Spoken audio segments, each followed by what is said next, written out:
Welcome to Comment with me, George Galloway, here on Press TV, still the voice of the voiceless. Comment is the big conversation, the great debate, but it can only be a debate if you join in.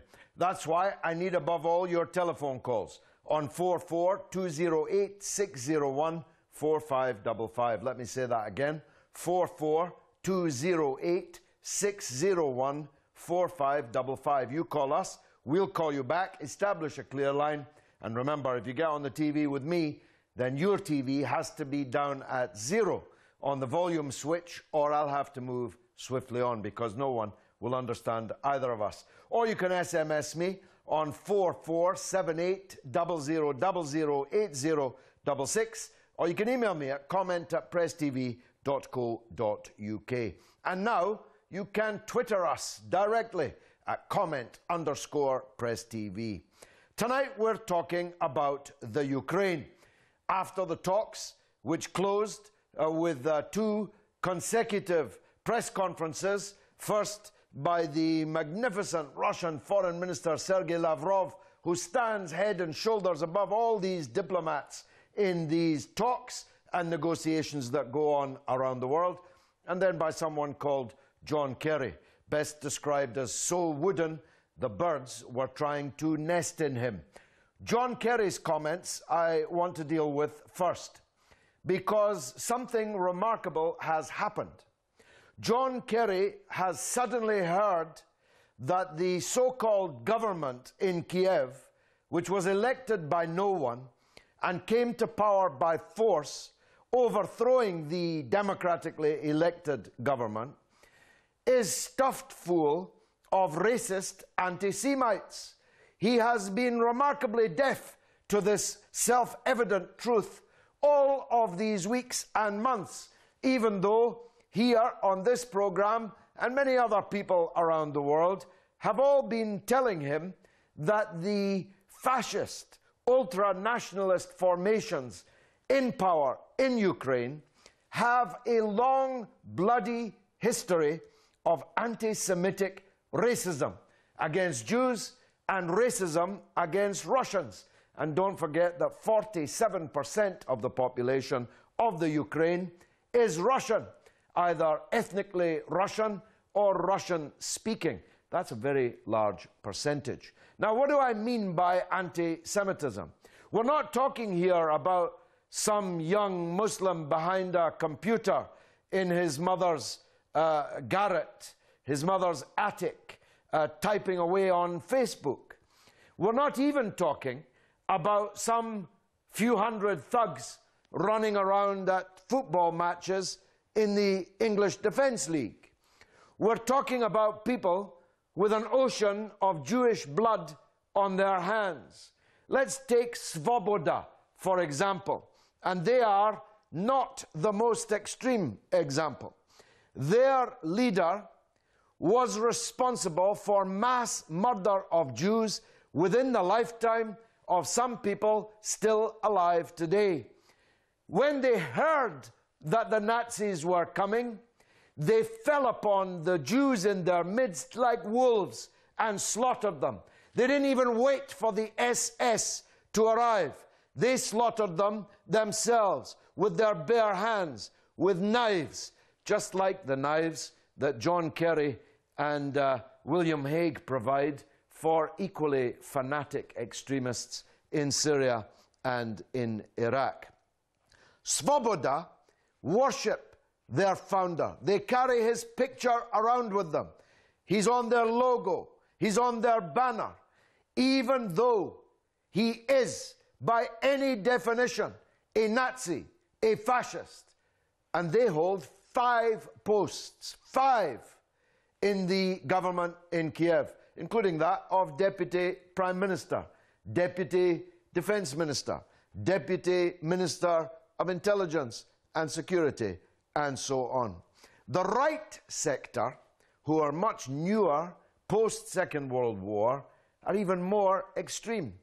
Goose-stepping, Hitler-saluting, absolute fascist maniacs who John Kerry has just discovered are responsible for this week's notice given to Jews in Western Ukraine that they must identify themselves when out in public, presumably with some kind of yellow star on their lapels, just like the ones that Hitler used to make the Jews wear in occupied Europe.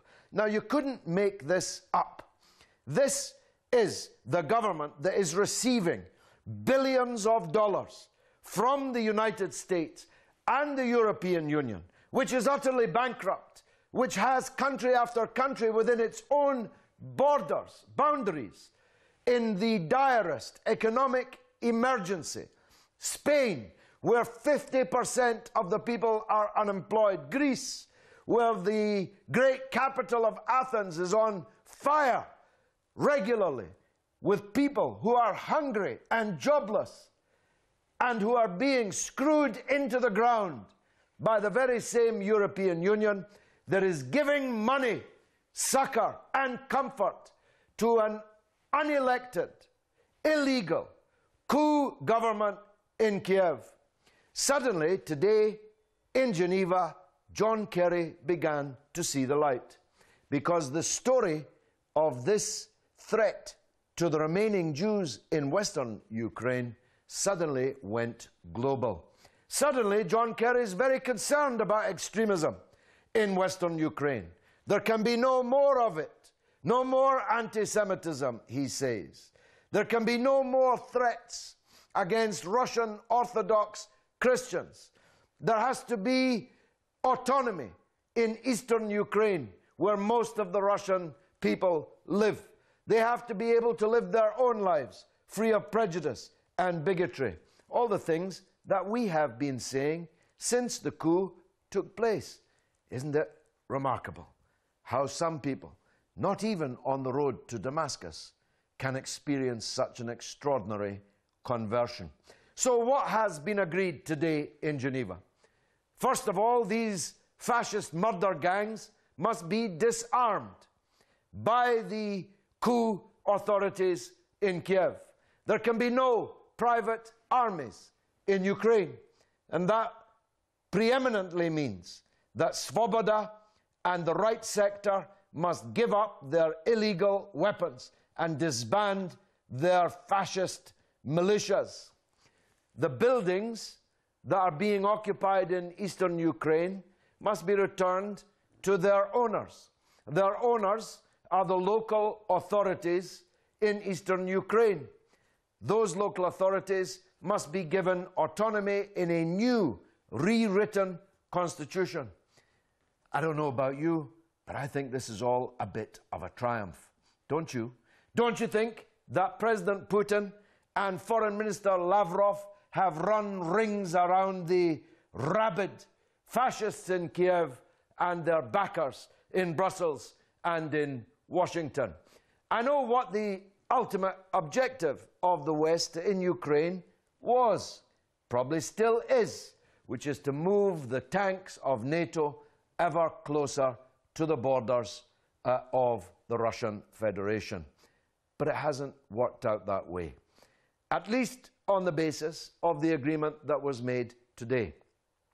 But if the agreement is not kept, if violence continues to be threatened and used by the coup authorities in Kiev, then President Putin made it clear in his 4-hour telephone marathon with the people of Russia today. My goodness, wouldn't it be wonderful if we could get 4 hours of our leaders on the telephone, televised live to the entire country. In his 4-hour telephone marathon today, President Putin was very clear. He has a right and a duty to defend the Russian people in eastern Ukraine. He hopes that he will not have to exercise that right, fulfill that duty. So the onus now is on the coup authorities in Kiev, stuffed with fascists and Nazis as they are, to live up to the words spoken by that plank of wood, John Kerry, in Geneva today. Let me hear your point of view. Walters is first up. He's in Norway, and he's most welcome. Walters, welcome to the show. Yes, Thank you, Judge. I will begin by saying that those who were protesting in Maidan should know that they were paid to destabilize their own country. And I think that they should begin to see what is coming out from what they were doing. And I see, in addition to what you have said, I see three reasons why they should, I say, the West is punishing Russia. The first is to push NATO to the doorstep of Russia. The second is to punish Russia over Syria. And the third reason is something that seems to have died down but not. The asylum that Russia offered to Snowden is still bubbling in Washington, and they are trying to do everything possible to punish Russia in that. In order to stop the crisis in Ukraine, which I think if we are not careful, Ukraine will become Egypt, is for the West and the coup-appointed leadership in Kiev to reinstate democracy an elected government that was in Kiev before the coup. If not, it is going to be like Egypt, as I say. And it's very, very fury when you hear Obama trying to refuse in Brussels that the West or Washington knew nothing about all what was going on in Kiev, despite Newland's leaked conversation. So I think we have to be very careful with what these politicians say and what they do. Let me just end, George, by bringing in a very difficult and sometimes a strange example. Democracy to them is a government that agrees to them. If it doesn't, they don't see it as democracy. I come from a country where a dictatorship has been in power for 32 years. Where is that, Walters? By this guy. Which country? In Cameroon. Okay. Cameroon. Yeah. They support it because the government of Cameroon is giving everything, is giving the oil, is giving the forest. Tomorrow, Cameroon.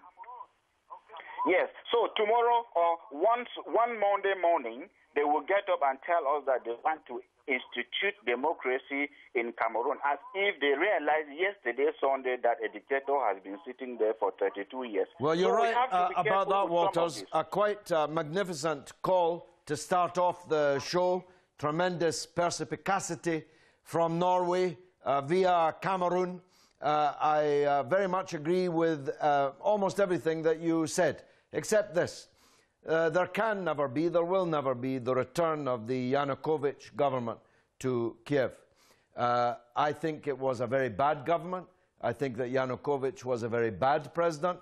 But hey, there are bad governments and bad presidents all over the world. That doesn't mean you can set fire to police officers, set fire to the presidency, threaten to murder the MPs until they change the constitution and agree to outlaw the language spoken by 47% of the people, because that's exactly what happened.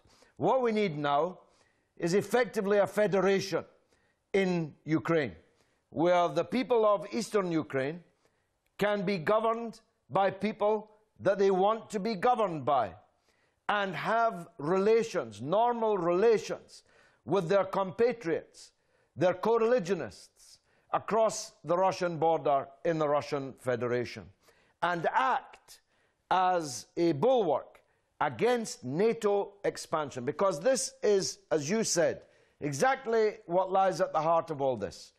The NATO generals and their political masters are trying to encircle Russia with NATO military power, as indeed they are currently trying to do with China and have already begun to do with Iran. Well, no one can accept to be ever more tightly surrounded by armed, including nuclear arms as a backup, military alliances which are inimical to themselves, hostile to themselves. No one will accept it. John Kennedy took the world almost to war, world thermonuclear war, which would have ended life on the planet, over the presence of Soviet missiles in Cuba, 90 miles away from the coast in Florida. And they think they have the right to act in such a way, but that Russia does not have that right. And they've got another think coming. Doreen is in Canada. Always worth hearing. Doreen, go ahead.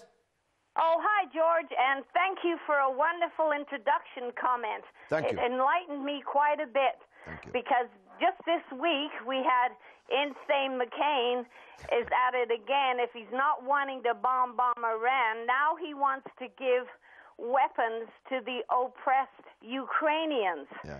He should give some thought to giving the oppressed Palestinians some weapons. They need all the help they can get. You bet. How come NATO doesn't help these people, George? Well, Dorian, he's the best friend of Israel in the U.S. Congress, but he's also the best friend of the fascist anti-Semites in Ukraine. Go figure. Yeah, and there's a great interview on YouTube by Bob Carr, the former minister of Australia, on how he says the pro-Israel lobby has controlled their government. And he just, if people wanted to go, it's a great interview with him. And I think we have the same problem here in Canada, because Harper right now is putting a bill forward, Bill C-13, in Parliament for any Canadian speaking about or support for the treatment of the Palestinians will be treated as an anti-Semitic, carrying a 2-year sentence. Now, if that's not it's an racist. affront to the English language. Apart from anything else, it's an offence. Yeah. It's an offence against our language to describe solidarity with the Palestinian people as being anti-Semitic, quite apart from the fact that the Palestinians are themselves Semitic, and it cannot possibly be anti-Semitic to be in solidarity with Semites, with Semitic people. But anyway, it is part and parcel of a process which you and I both have watched in horror, whereby Canada, once one of the most loved countries in the world, the kinder, gentler America, has placed itself willingly, voluntarily, or at least its government has placed it willingly and voluntarily in the front ranks of the hated on the earth. Canada has been reduced by the Harper government to no more, no less, but no more than Israel's embassy to the world. And I, for the life of me, cannot understand why the Canadian people do not rise up and stop this. Because actually, Harper's making Canada not just an object of hatred in the world, but an object of derision, of risibility. People are laughing at the Zionist extremism of the Canadian government. Doreen, thanks for the call. In Canada, Mansour is on the line now. He is in Nottingham, in England. Mansour, welcome to the show. Good evening, George. Good evening to you. Go ahead. Basically, what I think about the whole Ukraine-Russia situation is, right, what they're trying to do, this NATO, and if this is my opinion, what NATO is, it's the military front of Zionism, NATO, yeah? What they're trying to do, they're trying to corner Russia into a little hole. But Russia ain't the countries that they try to corner normally, if you know what I mean. They will not back down, and Russia has every right to protect its interest. Why do they have a right to protect their interests and Russia can't have a right to protect theirs, George? Why? Mansour, especially when their interests are tens of thousands of miles away, exactly. And Ukraine is next door to Russia. I'd love it if Russia sent one of their military ships to the Gulf, I don't know, Mexico, near America somewhere. I'd love to see the reaction, mate. Yes. Do you remember that priceless occasion when Donald Rumsfeld said on television, "It's not our fault that God put America's oil under other people's countries"? He actually said that. Now, I mean, it's funny. It's funny, but it speaks volumes that these are Russian people in the next door country to Russia, but Russia has no right to defend them from oppression. Whilst people in Bahrain tens of thousands of miles from the United States, have to suffer a dictatorship kept in power, not least by the American Fifth Fleet, which is harbored there in the harbor in Bahrain. Brilliant call, Mansour. Thanks for that. Samuel is in Paris. Let's hear from him. Samuel, welcome. Samuel, turn the volume down on your television. Yes, hello, can you hear me? Yes, but you need to put the volume down on your TV. Yeah, the volume is down already. Okay, Samuel, go ahead. My comment today on Russia, America versus Europe is that from my own point of view, America is trying to pay back at Russia because of the Edward Snowden issue. Because exactly what Russia is doing, America is doing all around the world in other areas that nobody can talk. Now we can see the issue of Palestine and Israel. If actually Russia have broken international law by forcibly occupying Crimea, why can America condemn Russia, Israel, for occupying the Palestinian land? That's also against international law. And there are thousands of people been dying in that area because of Israeli bombardment. And America, Obama cannot say anything concerning those things. But Obama wants to pay back at Russia because Russia gave Edward Snowden an asylum because what Edward Snowden exposed America dirty deeds. America do the same things around the world and nobody talked to them. So well, they actually even said... I just want to warn Obama that this is not the right for her to do those things because America has done it in the past and nobody has said anything to them.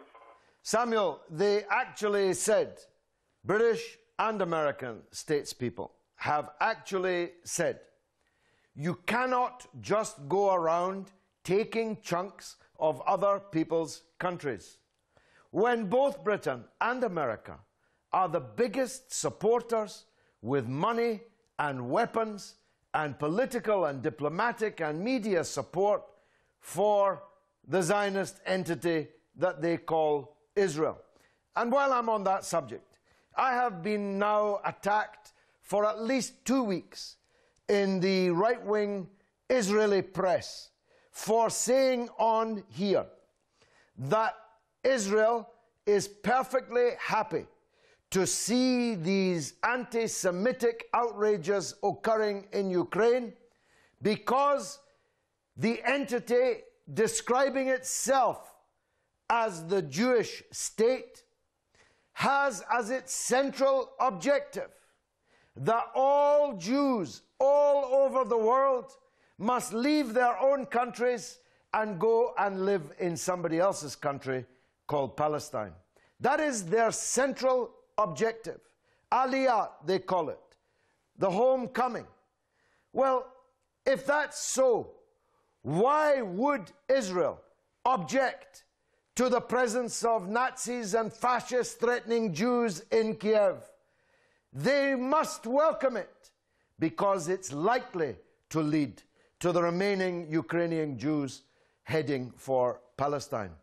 That's why, and listen up, Mr. Israeli media, that's why in the Haaretz newspaper, Israeli military officers, not me, Israeli military officers, boasted of their role in the Maidan in Kiev alongside, shoulder to shoulder with the Nazis and the fascists in western Ukraine, boasted of their role in the Maidan in the overthrow of the elected president and government in Ukraine. So I don't know why the Israeli press attacked me on this. I got that story from their own newspaper, Haaretz. The officers were named in the Haaretz.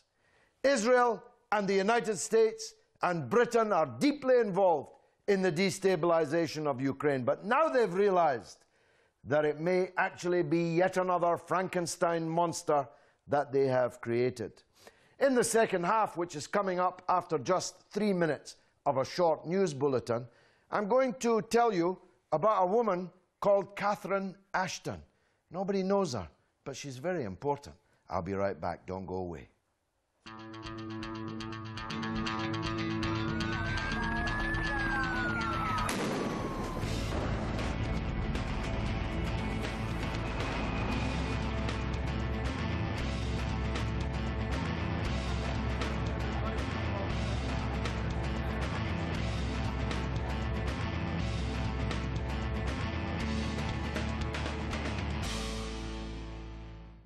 Welcome back to Comment with me, George Galloway, here on Press TV, still and always the voice of the voiceless. It was today in Geneva another stunning reversal for the foreign policy objectives of what they call the West. That plank of wood, John Kerry, who's not so much running as slipping towards the primaries to try and be the Democratic Party's next candidate for president, so wooden the birds are trying to nest in him, was forced humiliatingly to go to the rostrum and accept another diplomatic drubbing. There was no mention of Crimea. That's yesterday's news. Crimea is now part of Russia, and none of them can do or say anything about it. Anti-Semitism and extremism and racism and violence and the threats of violence from the coup supporters in Kiev had to be denounced by Kerry from the rostrum today. Just take stock.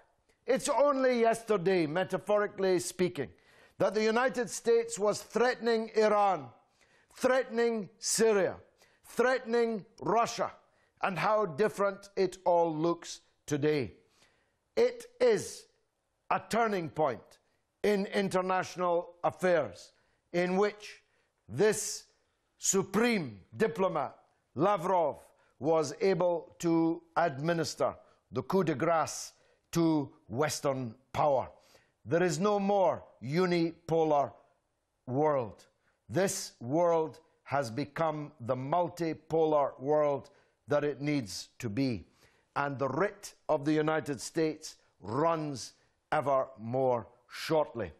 So we're talking about the Ukraine, the debacle, the paradox, John McCain, Israel's best friend, breakfasting, lunching and dining with Nazis in the Ukraine, people who actually, not metaphorically, actually massacred Jews during the Holocaust, even before the Nazi SS forces got there.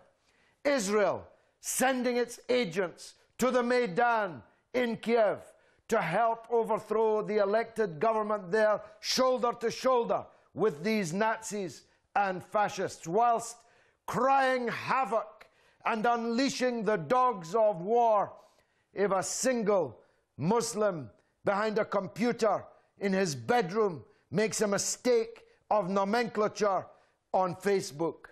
These hypocrites stand today utterly exposed. But I want to throw something else into the mix.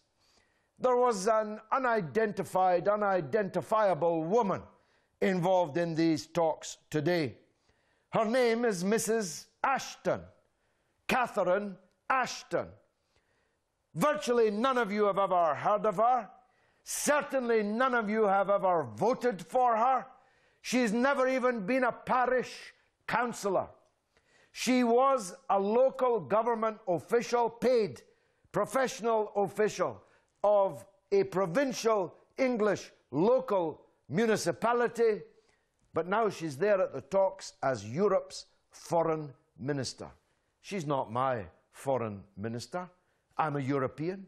I'm a citizen of the European Union. She doesn't speak for me. Who chose her as our foreign minister, going around the world threatening people with non-existent military force?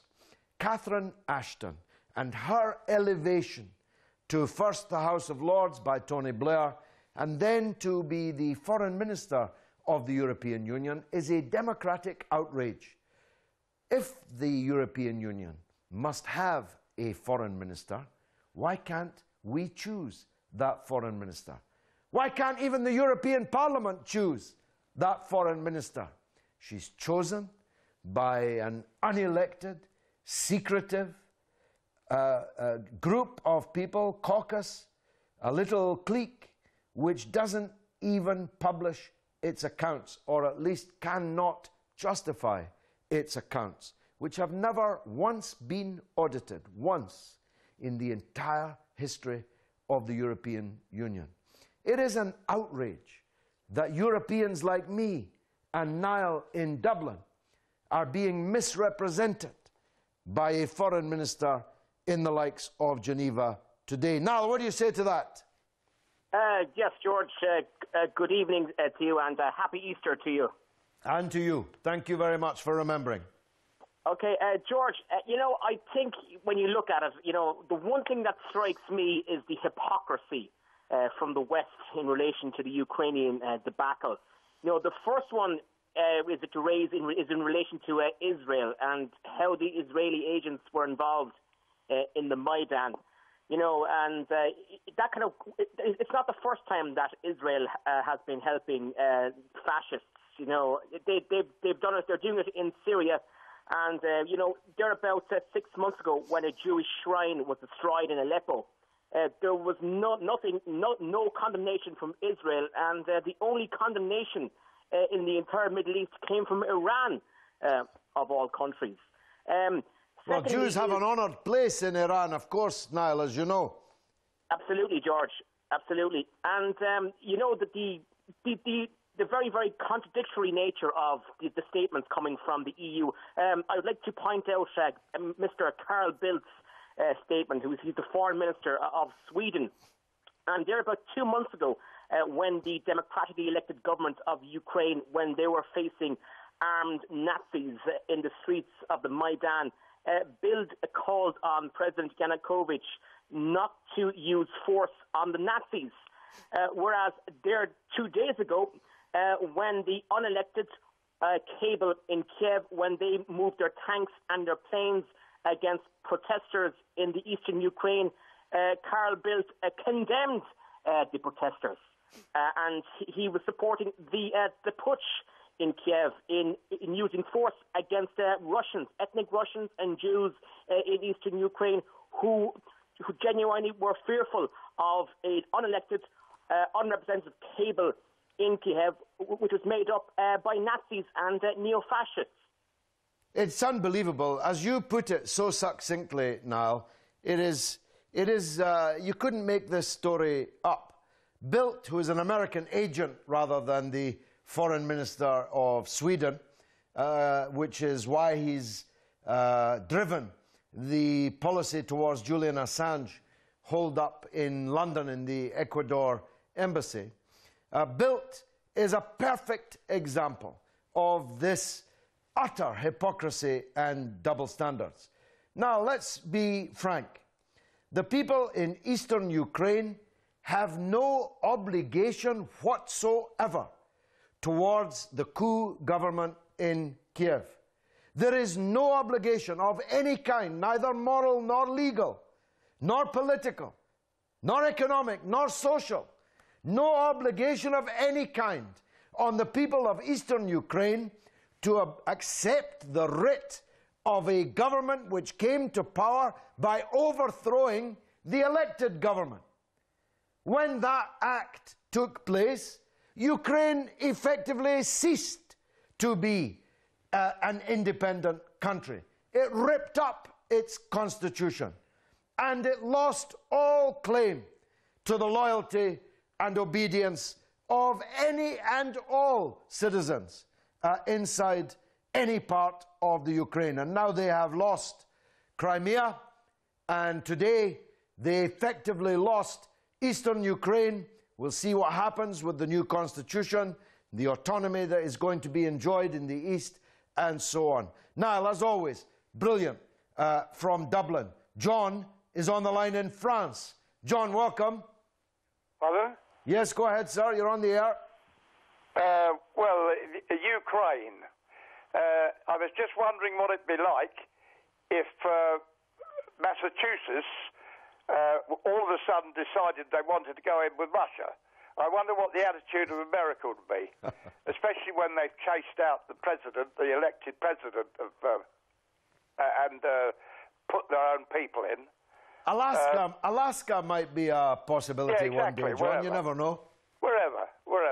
But the point you know is that Ukraine, the eastern Ukraine, was part of Russia until Lenin gave it away for some inexplicable reason in 1920. Of Russia, the Socialist Republics of Russia. The whole of Ukraine and of course Crimea. That was given away in 1956 by Khrushchev. Yes, Crimea was given away in 1956 by Khrushchev. But the point I'm making is that prior to Lenin giving it away in 1920, all of the eastern Ukraine was part of Russia. It was called Novorossiya. Yeah, I didn't know that. Yeah, I didn't know that. Yeah. Go ahead. But the point is that it's an absolute nonsense, because all you have to do is to look at your own program and see that I can't get you in the free West because they've stopped you. I can't get your television program in the free West. So does one need to know any more, really, about the nonsense that they give you about freedom?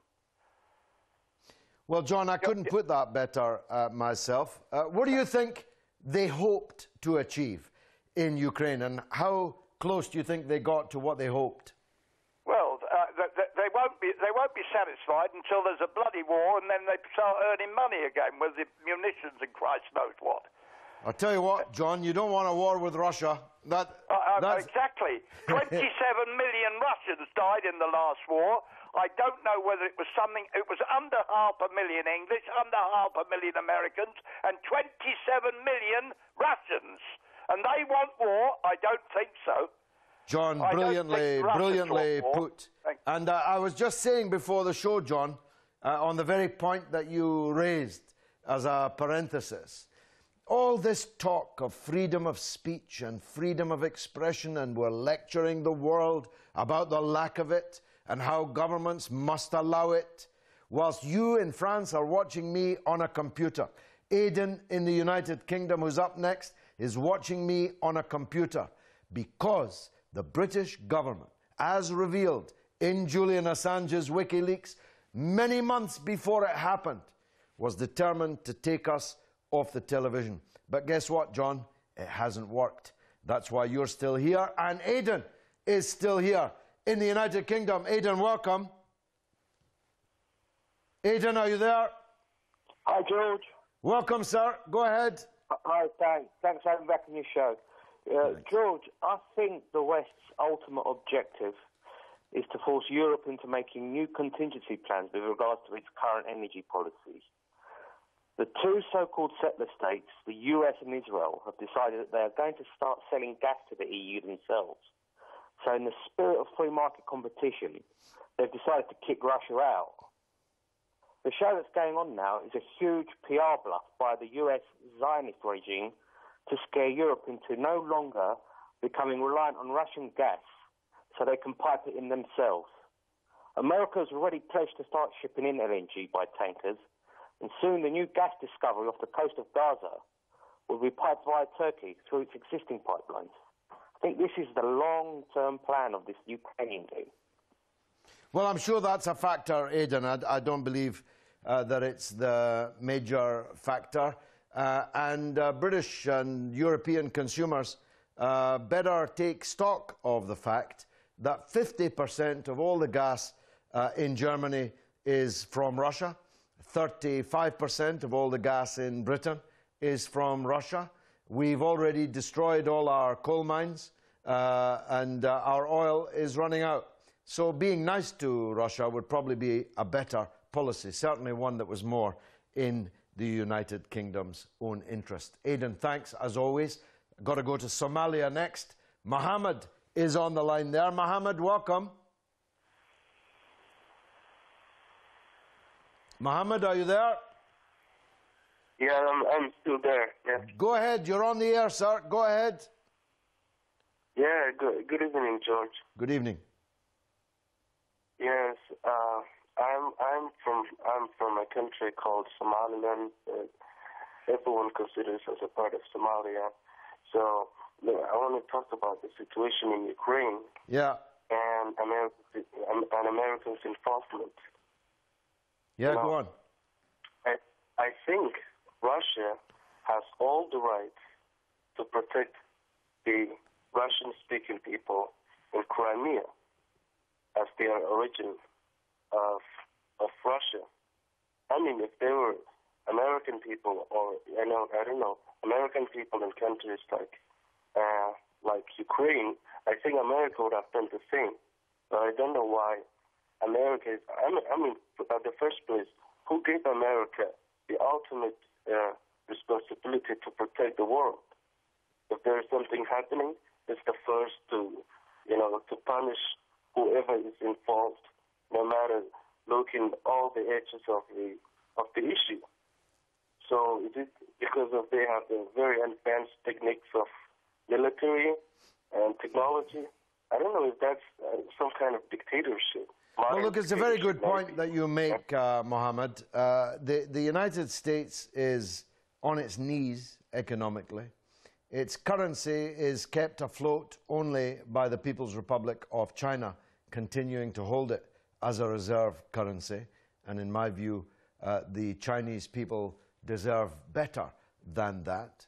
And the reality is that they're going around the world with Kerry and others, threatening people with a force which is purely military. And in the case of Russia, cannot possibly be used. As John in France was just saying, you cannot have a war with Russia, because then your country will cease to exist. Russia has just as much nuclear firepower as the United States has. And if the United States goes to war with Russia, Russia will go to war with the United States. And then the United States will cease to exist. So they can't go to war with Russia, and therefore it's all just noise coming out of Basso Profundo, Mr. John Kerry. Thanks for the call. Mehdi is on the line in Iran. Mehdi, welcome. Can you hear me? Yes, I'm hearing you. Go ahead, sir. You're on the air. Hello, George. Hello, sir. Go ahead. Yes, I'm hearing you. Yes, go on.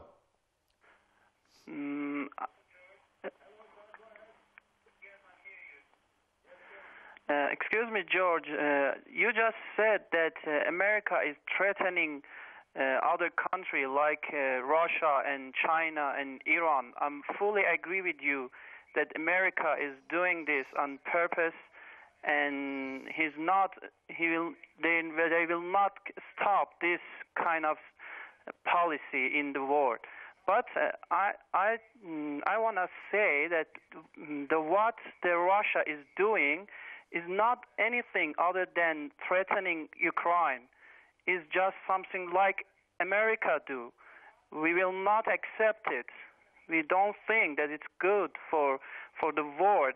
I think threatening is bad situation for all the for the world. Even America is doing that, or Russia is doing that. It's not good enough for the world. The world needs peace. The world needs living for together. It's not. We don't want any other threatening from another country. Who is Russia threatening? Together peacefully. Mehdi, who is Russia threatening? Ukraine.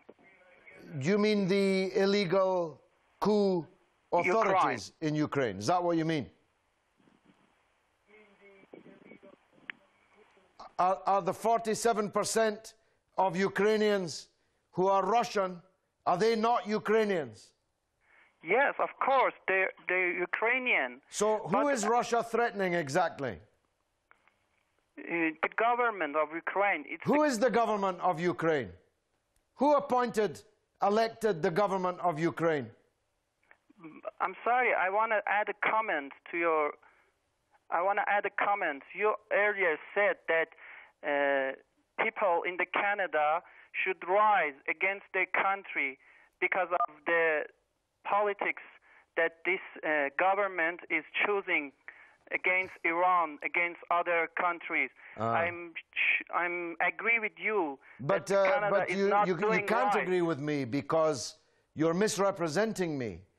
I was not remotely suggesting that the people of Canada set fire to their parliament, to their government buildings, to their police officers, threatened to murder their MPs. That's not the kind of rise I was talking about, Mehdi.